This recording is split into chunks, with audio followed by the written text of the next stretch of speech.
Hi Aquarius and Aquarius Rising, this is your January 2017 forecast. So you may have noticed in years past that at this time of year you're a little bit uncharacteristically reclusive, you're more inclined to keep to yourself a little bit, you may find yourself taking a lot of alone time, and this is because the sun is in your 12th house in the month leading up to your birthday cycle. So this is really where we're recharging our batteries, we're processing the year that's gone past and, going over, ruminating, reflecting, considering where you want to change your behavior, where you want to, you're reevaluating your commitments, where you want to go forward from here. With Mercury in the 12th and retrograde until the 8th of January, but staying in the 12th house until the end of the month, there's something that you're keeping to yourself. So your ideas are being developed behind the scenes. This is also very good for spiritual focus, metaphysical focus, so more inclined to be philosophically introspective at this time. But with Mercury retrograde here and staying in the 12th until the end of the month, you're really putting your ideas under construction. There's something that you're developing that you're not quite ready to have go public yet. So let's look at what else is happening. So Venus is in your second house and Mars is in your second house, so you may find some lavish spending. Venus in the second is very good at financially attracting wealth, money, people, so very good for making money and also spending money on beautiful things. So your tastes are inclined to be a bit more lavish at this time, so you're wanting to spend your money on beautiful things, so maybe investing in a bit of art or just objects of beauty and items of beauty like clothes, fine goods, fine food and wine. So with Mars in your second house, you're very much focused on finances, ways to make more money, but Mars in the second also likes to spend money, perhaps sometimes rather rashly. But you're also willing to put your resources to good use in order to get things done. So there's lots of hard work and focus on financial avenues, so you're looking at ways to make more money, ways to increase your income. You may find yourself also getting into disputes over values, and you may even find that you're a bit more inclined to be a bit showy with what you have, because with Mars in the second you tend to identify very strongly with your possessions, so there can be a desire to flaunt what you've got and show off a little bit. So money coming in and money going out, so lots of pleasurable activities signified by these two planets in the second, so spending money on good things and also looking for ways to make money and to bring more of those good things into your life. So let's look at the transits this month. We've got the new moon in Capricorn in your 12th house on the 29th of December, and those energies run for the first 2 weeks of the month. So this focus here is very good for having conversations and discussions with the sun and moon and Mercury lined up. So, you're thinking about new plans and you're developing your ideas. And with Mercury in the 12th, you're gathering information and you're trying to decide how you feel about things. With Mars sextiling the sun and the moon in your second house, the focus is on income and ways to possibly increase more income. And you may be thinking in terms of calculated risks, so what objectives do you have going forward? What are your plans and schemes? So very productive and constructive placement. But for you, it's also going to be a lot about what you want to let go of in your life. So clearing the decks for new action. So on the 1st of January, we've got Mars conjuncting Neptune in your second house. And this can often show one feeling a little bit off color, possibly the result of excess. So of course this does happen at this time of the year. So lots of excess, some inebriation potentially. So one can be feeling a little bit flat, a bit gloomy, a bit discouraged. But usually from overindulgence. But this, of course, is also a very good placement for selfless service. So if you want to extend some assistance to someone in need, this is the aspect to do it with. So charitable activity favored. But in terms of feelings and so on, one tends to feel a little bit less than 100%, a little bit flat, a little bit, the result of overexertion and overindulgence really seems to materialize with this aspect. So too much of a good thing. So on the 3rd, we've got Mercury still retrograding, sextiling Venus. And this is very good for leisurely pursuits of the mind, for reading, rest and exploration.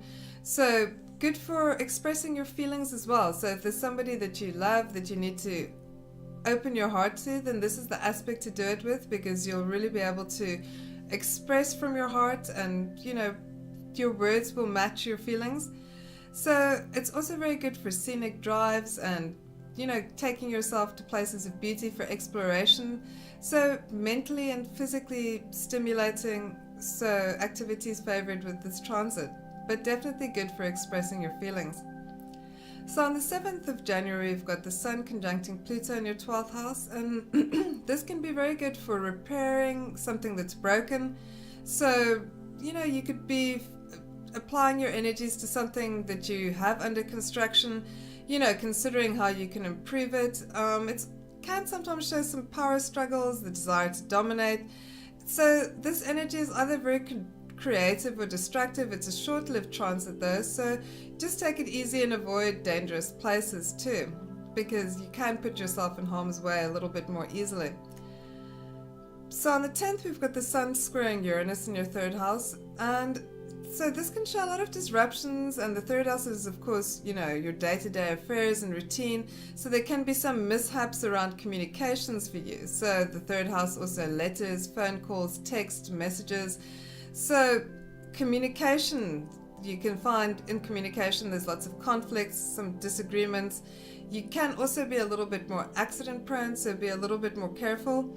You're also feeling a little bit more impatient, especially around restrictions, so feeling a bit tetchy under this transit.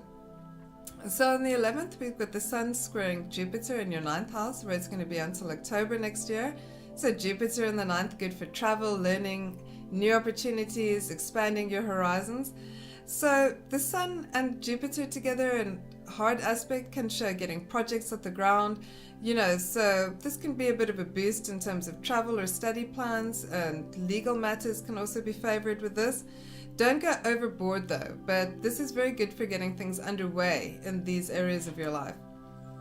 So on the 12th, we've got your full moon in your 6th house, and this is really, again, that polarity between the 12th and the 6th house, and the 6th house being work and health. You know, it's very much about habits that are serving you, habits that aren't serving you. So, you know, what behavior do you want to keep and what behavior do you want to put, you know, under construction, as it were. So things that you want to let go are very important at this life. So where have you, at this juncture, so where have you been taking strain, and how can you relieve that strain? So what can you do to change your habits around work, diet, exercise, you know, because health is indicated, that can improve your life circumstances, especially before the Sun goes into your 1st house. So on the 19th, we've got Mars squaring Saturn between your 2nd and 11th houses. So this can show a little bit of frustration, you know, for you. It's around the houses of friendship, groups, and other people, and money. So you can feel a little bit frustrated by circumstances. Perhaps, you know, it's either around finances or friends or groups and other people. So other people or authority figures can also intimidate you at this time, and you can feel a little bit discouraged and perhaps a little bit unrespected, as it were. So this can also make you feel a little bit angry, discouraged, demotivated. So just keep your head down and push through, and whatever you do, do it slowly, carefully, and cautiously. So on the 20th, we've got the Sun moving into your 1st house, and of course this is a very powerful placement for the Sun. You know, the Sun is that planet which energizes all other planets in the chart, so it's where we are most in touch with our inner identity and purpose, especially with the Sun in the 1st house. So this also has you focused on your appearance and behavior, how you project, how other people respond to you. The Sun in the 1st is very energized in terms of creating opportunities, seizing opportunities.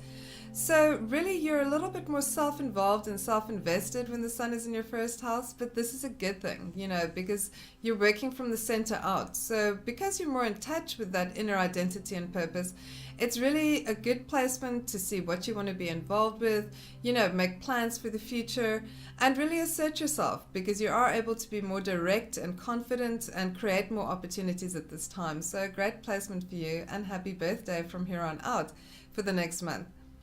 So on the 20th, we've got Venus sextiling Pluto between your 2nd and your 12th house. And these two planets in aspect always deepen emotional connections and ties. It intensifies feelings.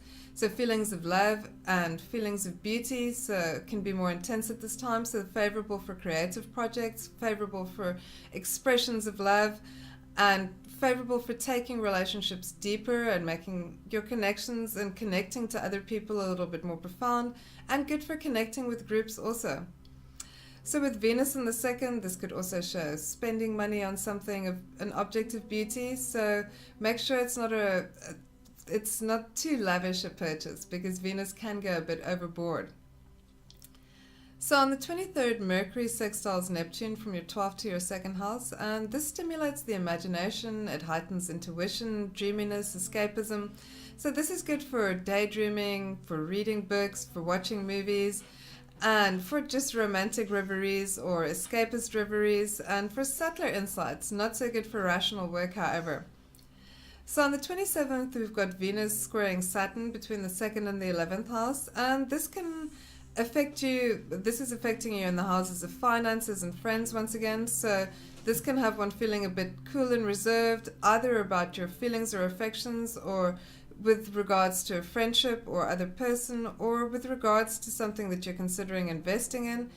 So, but in terms of relationships, this can have us, considering the give and take, and for you, because the house of friendship is indicated, you may be a little bit dissatisfied with the way a friendship or friend or group is treating you at this time, and feel that you maybe are putting in more than what you're getting out, so reevaluating things. So you may want to take some time to be alone. So the new moon, of course, is in your first house in Aquarius, and the new moon in the first house can show a period of reinvention. You can be deciding on a new look, a new way that you want to present yourself, so perhaps some remodeling and restructuring of the person going on. So this is very good for improved confidence, and it gives you a little bit of Dutch courage. You're brave to try new experiences, but you're also getting noticed, and you're acting a little bit more impulsively. So this new moon, all about self-expression and personal reinvention for you. So on the 29th, we've got Mercury conjuncting Pluto in your 12th house. And with Mercury in the 12th, this is a very good placement for research and work behind the scenes. Mercury, of course, now is direct, but it's still in the 12th house. So this is very good for research, investigation, for getting to the bottom of things, especially if something has been eluding you. So very good for shrewd analysis, making shrewd judgments, so dissecting, analyzing, perhaps a little bit too critical, but very good for research, very good for getting to the bottom of things. So the month ends with Mercury squaring Uranus from your 12th to your 3rd house, and this can be either a very mentally stimulating transit where, you're energized with new projects, new experiences, or you can be feeling a little bit scattered and a little bit of nervous energy. You're more inclined to make quick, rash judgments. You're also inclined to be a little bit more accident prone, so be a little bit more careful at this time. Anyway, if you've enjoyed this forecast, please like and subscribe, and thanks so much for listening.